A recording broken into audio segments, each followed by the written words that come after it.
Welcome back to my channel. Please enjoy this basic wrap tutorial.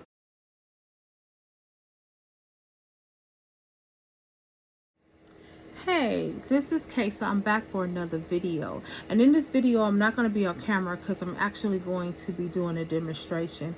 I mentioned earlier that I was going to come back on and possibly do a tutorial or an instruction on how I do wire wrapped rings. I absolutely love them, and with these you can actually make them adjustable the way that I'm going to do it. So basically, I have a piece of copper wire. This is actually a 14 gauge wire. I would recommend that if you are a beginner, do not start off with the 14 gauge. Start off with the 20 gauge and then work your way up. Now, for those of you that may not understand wire gauge, now in wire, the lower the number is, the thicker the gauge is. And I had to learn that. It took me a long time to learn that. But the 14 gauge and the 12 gauge actually makes better rings. Now I'm working with the copper wire. This is non-tarnish. I like to work with non-tarnish wire. No, sorry about that. It's a little bit slippery. But you can work with any type of wire you want. I know they have aluminum wire. I'm not a fan of aluminum wire. I'm just not a big, huge fan of it.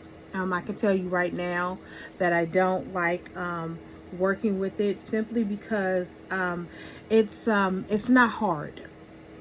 And it doesn't form well as far as I'm concerned. Other people may like that. But anyway, let's get started. So I have a ring module. Okay. And this is an old one, as you can tell. I'm missing my top off of it. It's over here. But this is an old ring module. And on the ring module, what happens is you have all these different sizes. And so what I do, I always start at a size 10 or 11, and then I work my way down to the size that I really want. And that could be a 9 or an 8. All right, so here we are. Start at the 11, as I said. I wrap the wire around the ring module, right? Hopefully you can see this. And then I wrap it around on this side as well, okay? So then what I do is I think of how I want to twirl it around, or how I actually want the ring to look. So I then begin to turn the wire. Now, guys, some people, when they're making rings, they use tools. Well, the neat thing about working with the 14 gauge wire, you really don't need to use a tool. You actually can use the wire against itself, okay? All right. So now that I've gotten this wire as it is right now, I've just turned that loop like you just saw.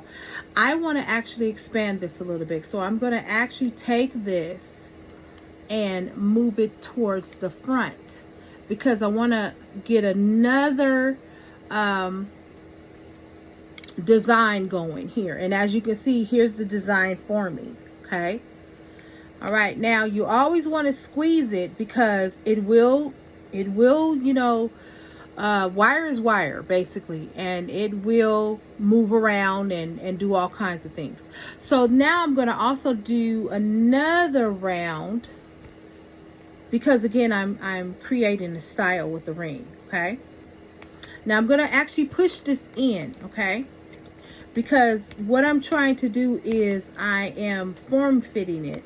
I'm forming it into the type of ring I want. Now you notice this piece right here is hanging up. I'll come back and take care of that later. Now what I'm going to do is now go to the back end, and I'm going to do the same thing that I did in the front, okay? And this is going to produce a ring that is adjustable, and you'll see that in a minute. So let me just go ahead and finish what I'm doing here. And this is not an exact science, guys. Listen, you might mess up on it. And it's okay if you mess up, because what happens is the wire is agile enough where you can actually remove it, straighten it out again, and then start all over again with the design that you had in mind. So now what I have to do is I have to go ahead and turn this around here. Okay.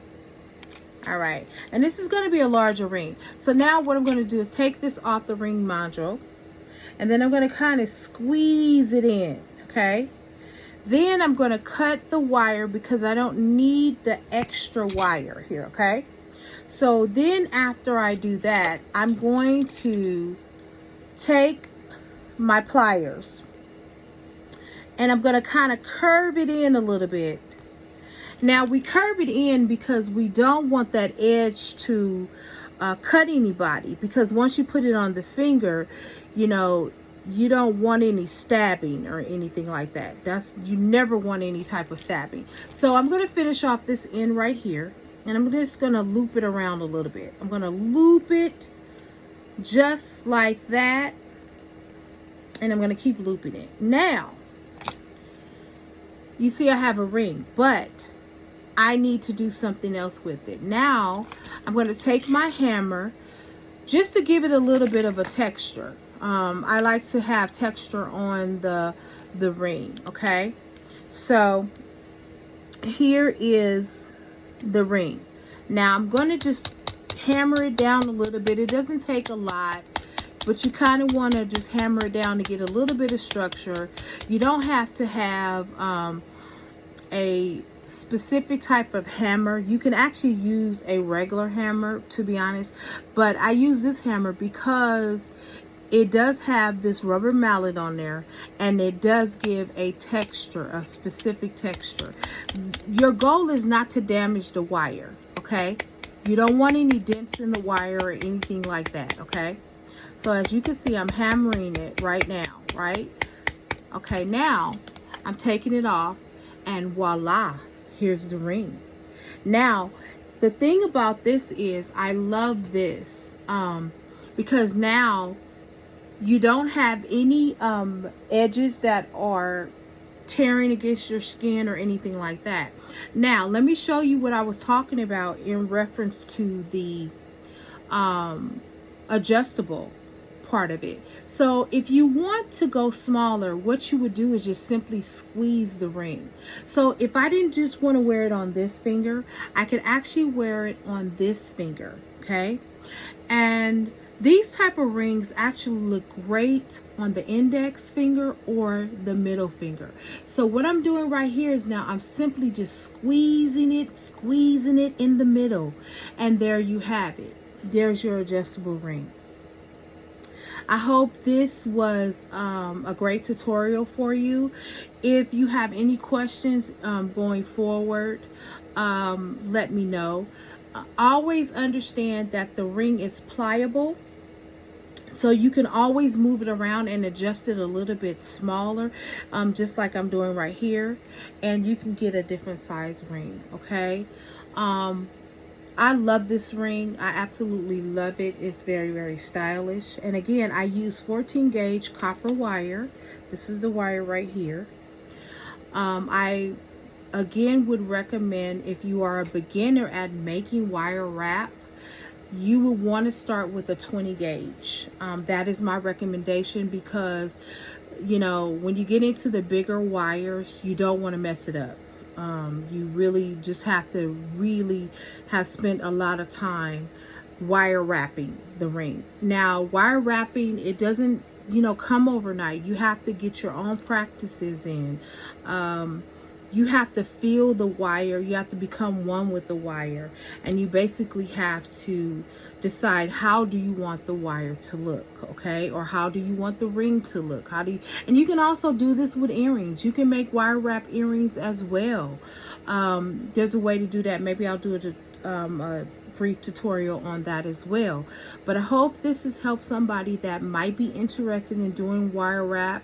Maybe you were a little bit skittish about doing it at first, but I'm challenging you to do it. I've been doing the wire wrapping for a long time, and it gets easier with time. There's no specific way it has to go or be, so don't, you know, compare your wire wrapping to someone else. Everybody has different techniques. Everybody has different styles. So don't be afraid to explore. Don't be afraid to mess up. It's just wire. You can always get a wire straightener. I don't have my wire straightener right now on my desk at the moment, but you can get a wire straightener, and you can always take it loose and straighten it out and start all over again. Don't be afraid to mess up. That's one of the things that I want to encourage you when you start doing your wire wrapping journey. Anybody that has been doing wire wrapping for a long time, they will tell you. Now, if I wanted to just embellish this a little bit more, I can always go with my 20 gauge copper wire and go through and do little embellishments, but I'm not going to do that because I'm only coming on here just to do a simplistic design for you all. Well, I hope that you've learned something about wire wrapping today. Thank you for taking the time to watch my channel. Please like and subscribe or follow, and I will see you in the next video. You have a great one. Thank you for watching, and I'll see you in the next video. Have a blessed day.